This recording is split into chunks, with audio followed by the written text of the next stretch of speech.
Você escreveu perguntando se Deus ainda falaria conosco nos dias de hoje. Certamente Deus fala conosco nos dias de hoje, mas nem sempre Ele faz isso da mesma maneira. Quando o assunto é a revelação de Deus que foi dada ao homem, então não tem mais nada para Ele falar para nós hoje, que já falou tudo o que tinha que ser revelado na sua palavra. O apóstolo Paulo, por assim dizer, fechou o cânon sagrado ao trazer o último assunto que faltava, o corpo de Cristo. Embora cronologicamente ele não tenha sido o último apóstolo a escrever, porque outros, como João, em Apocalipse, João escreveu depois dele, esses outros não acrescentaram novos assuntos, mas eles trouxeram detalhes daquilo que Deus já havia revelado, como a volta de Cristo, por exemplo. Colossenses 1, 24 a 26. Pelo seu corpo, que é a igreja, Paulo está escrevendo, da qual eu sou feito ministro, segundo a dispensação de Deus que me foi concedida para convosco, para cumprir ou completar a palavra de Deus, o mistério que esteve oculto desde todos os séculos e em todas as gerações e que agora foi manifesto aos seus santos. Desde o início, a revelação de Deus tinha um objetivo: revelar o seu Filho, Jesus, e a obra que ele veio consumar. Hebreus 1, de 1 a 2, diz o seguinte: havendo Deus antigamente falado muitas vezes e de muitas maneiras aos pais pelos profetas, a nós falou-nos nestes últimos dias pelo Filho, ou em Filho, a quem constituiu herdeiro de tudo, por quem também fez o mundo. Apocalipse 19, 10 diz também: porque o testemunho de Jesus é o espírito da profecia, é o espírito de profecia. Até mesmo os profetas do Antigo Testamento foram usados para anunciar coisas que nem eles mesmos entendiam, ou que nem eram para o tempo em que eles viviam. Mas tudo tinha por objetivo Cristo.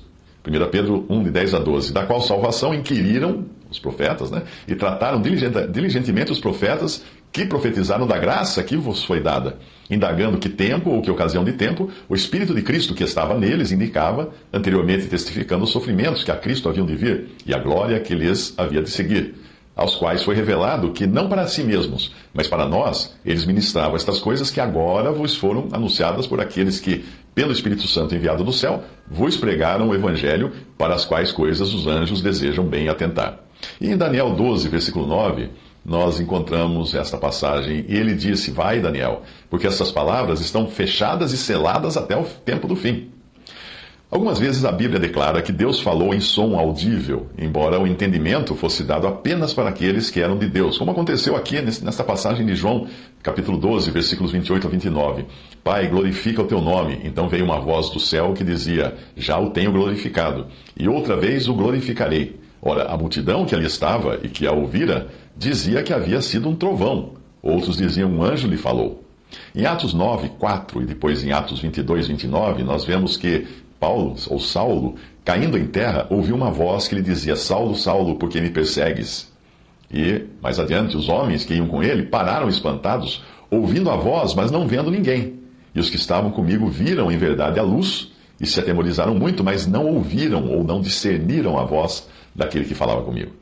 Em outras ocasiões, não dá para afirmar que tenha sido uma voz audível, ou que tenha sido uma impressão, ou um pensamento, ou uma sensação, mas Deus falou muitas vezes e continua falando de diversas maneiras ao seu povo hoje, principalmente pela sua palavra, a Bíblia.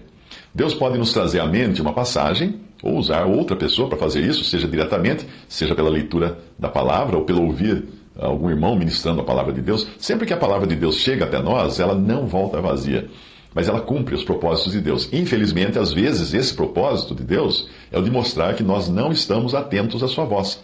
E aí acabamos perdendo muito com isso. Se alguém achar que a Bíblia é uma comunicação limitada e que hoje nós precisaríamos receber algo de novo, uma trovoada vinda do céu, uma voz clara e audível, quem acha isso é porque ainda não conhece o poder da palavra de Deus que tem em mãos. Veja esta passagem de 2 Pedro 1, de 3 a 4. Visto como o seu divino poder nos deu tudo o que diz respeito à vida e piedade, pelo conhecimento daquele que nos chamou, pela sua glória e virtude, pelas quais ele nos tem dado grandíssimas e preciosas promessas, para que por elas fiqueis participantes da natureza divina, havendo escapado da corrupção que pela concupiscência há no mundo. O que isso quer dizer? Quer dizer que não nos falta coisa alguma. Ele nos deu tudo o que diz respeito à vida e piedade. O dia que você achar que já conhece tudo o que concerne o que diz respeito à vida e piedade, e está ciente dessas grandíssimas e preciosas promessas, por meio das quais nós podemos viver ou ser participantes da natureza divina, o dia que você achar que então já está sabendo tudo isso, então talvez precise de alguma revelação fresquinha vinda dos céus. Mas eu não acredito que seja esse o seu caso e nem o meu. Nós vamos terminar a nossa vida aqui na Terra sem termos absorvido 1% do que Deus já revelou em Sua palavra, essa mesma que nós temos em mãos. Quem fica correndo atrás de novas profecias, sonhos, revelações, é porque ainda não aprendeu a se contentar com a plenitude que existe em Cristo Jesus e com a perfeição da Sua palavra que nós temos em mãos. O objetivo do que Deus nos fala em Sua palavra é nos fazer pensar como Ele pensa e agir neste mundo como Jesus agiria se ainda estivesse andando aqui. Deus usa os dons de ministério da palavra para nos trazer da Sua palavra, e com 3 objetivos principais: o seguinte, edificação, para crescermos à estatura de Cristo; exortação, para quando andarmos errados e precisarmos de correção; e consolação, para nos alegrar enquanto nós andamos nesse deserto que é o mundo.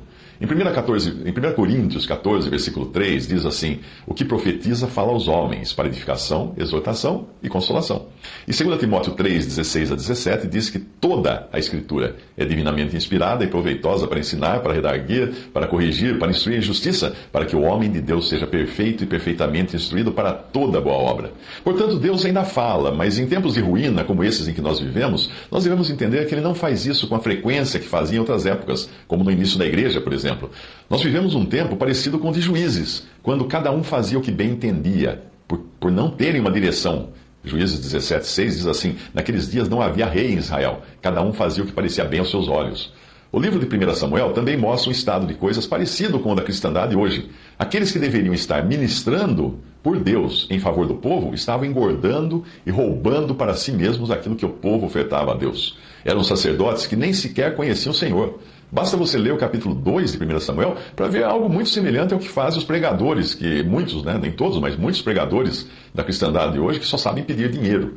Em 1 Samuel 2,12 diz: eram, porém, os filhos de Eli, filhos de Belial, não conheciam ao Senhor. Porquanto o costume daqueles sacerdotes com o povo, eles eram sacerdotes, não conheciam o Senhor, era que, oferecendo a alguém algum sacrifício, estando-se cozendo a carne, vinha o moço do sacerdote com um garfo de 3 dentes na sua mão, enfiava na caldeira, ou na panela, ou no caldeirão, ou na marmita, e tudo quanto o garfo tirava, o sacerdote tomava para si. Assim faziam a todo o Israel que ia ali, a Siló. Também antes de queimar a gordura, vinha o moço do sacerdote e dizia ao homem que sacrificava: dá essa carne para assar ao sacerdote, porque não receberá de ti carne cozida, mas crua. E dizendo-lhe o homem: queime-se primeiro a gordura de hoje, e depois toma para ti quanto desejar a tua alma. Então ele lhe dizia: não, agora a has de dar, e se não, por força a tomarei. Era, pois, muito grande o pecado destes moços perante o Senhor, porquanto os homens desprezavam a oferta do Senhor. Além disso, aquele tempo ali, era um tempo em que a palavra de Deus era rara. Por isso que o versículo fala que era de muita valia, muito difícil de encontrar. Pois não havia visão manifesta. Você lê isso em 1 Samuel 3:1. Ali diz: o jovem Samuel servia ao Senhor perante Eli. Naqueles dias a palavra do Senhor era muito rara e as visões não eram frequentes. Talvez você discorde, dizendo que tem um montão de igrejas por aí, onde todos os dias as pessoas têm visões e recebem revelações. Será mesmo? Uma vez um irmão contou que alguém na, abre aspas, igreja, fecha aspas, onde estava, chegou atrasado ao culto porque o pneu do carro furou e não conseguiu trocar o pneu porque quebrou o macaco. Quando ele chegou na tal da igreja, ele disse rapidamente para a pastora lá, tinha uma pastora, que ele se atrasou porque o seu macaco estava com problema. Mais tarde, a mulher no púlpito disse que estava recebendo uma revelação de Deus para aquele irmão e disparou: irmão, não te desesperes, porque o Espírito diz que o teu macaco já foi curado. O meu conselho para não ser enganado pelos falsos profetas é que você confira tudo o que diz a palavra de Deus. Alguns dirão para você: ora, mas isso seria desconfiar do ungido de Deus, o tal do pastor, o profeta. Talvez seja isso que o pastor da sua religião tem ensinado, ameaçando você com fogo e enxofre, se desconfiar dele. Não se preocupe. Eu não conheço ninguém nos nossos dias mais ungido do que o apóstolo Paulo. E, no entanto, o Espírito Santo chama de mais nobres aqueles que foram conferir se existia fundamento no que Paulo e Silas estavam dizendo. Atos 17, de 10 a 11. E logo os irmãos enviaram de noite Paulo e Silas a Bereia, e eles, chegando lá, foram à sinagoga dos judeus.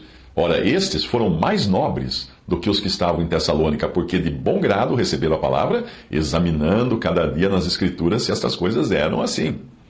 Hoje existem muitos enganadores, lobos, falsos mestres, falsos profetas que querem se passar por arautos de Deus, quando na verdade não passam de ministros do diabo.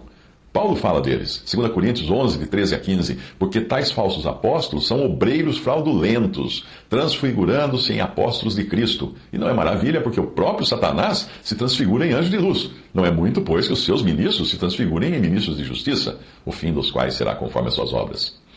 Os tribunais do Brasil e de outros países estão cheios de processos com acusações de estelionato contra os chamados pastores e líderes religiosos. Mas, infelizmente, essas ovelhas são tão cegas que acreditam ser isso perseguição religiosa. Enxergam seus líderes como vítimas, como mártires. Não são vítimas, não são mártires. Basta ver que os processos são por crimes de estelionato, lavagem de dinheiro, sonegação de impostos, formação de quadrilha, conspiração, etc, etc. Não precisa ser muito inteligente para ver que isso nada tem a ver com o único crime do qual os cristãos e mártires do passado eram acusados. O crime de pregar o nome de Jesus. Era isso que por isso que eles eram perseguidos. Não por deixar de pagar imposto, por roubar dinheiro, por aplicar golpe, não. Não pagar aluguel. Atos 4,17. Mas para que não se divulgue mais entre o povo, ameacemo-los para que não falem mais desse nome a homem algum. E chamando-os, disseram-lhes que absolutamente não falassem nem ensinassem no nome de Jesus. Era isso. Era por isso que eles eram perseguidos. Não porque eles roubavam. Eles não roubavam. 1 Pedro 4, 14 a 16. Se pelo nome de Cristo sois vituperados, bem-aventurados sois, porque sobre vós repousa o Espírito da glória de Deus. Quanto a eles, é ele sim blasfemado. Mas quanto a vós é glorificado. Que nenhum de vós padeça como homicida, ou ladrão, ou malfeitor, ou como o que se entremete em negócios alheios. Mas, se padece como cristão, não se envergonhe, antes glorifique a Deus nesta parte. Quem não sabe distinguir entre ser perseguido por pregar o nome de Jesus e ser processado por arrancar dinheiro dos incautos, nem deveria sair de casa desacompanhado. Não são poucos os que hoje vivem na miséria porque doaram absolutamente tudo, dinheiro, eletrodomésticos, casa, carro, etc., para algum líder religioso. Você deve conhecer algum assim. Voltando agora à questão de Deus falar conosco, o melhor mesmo é conhecer bem a palavra de Deus para evitar ser enganado. Eu, particularmente, não gosto quando alguém vem a mim dizendo que Deus lhe disse para me dizer tal e tal coisa. Isso é manipulação. Qualquer pessoa que vem a mim dizendo que o que vai falar é uma mensagem recebida diretamente de Deus, está me obrigando a não julgar o que ele vai dizer, a engolir a mensagem do jeito que está. Porém, a palavra de Deus é muito clara. Eu devo julgar sim, não importa quem fale. 1 Coríntios 14, 29. Falem 2 ou 3 profetas e os outros julguem. João 7, 24. Não julgueis segundo a aparência, mas julgai, sim, segundo a reta justiça. Mateus 7,15. Acautelai-vos, porém, dos falsos profetas, que vêm até vós vestidos como ovelhas, mas interiormente são lobos devoradores. Como é que eu vou saber que são falsos profetas? Eu não julgá-los.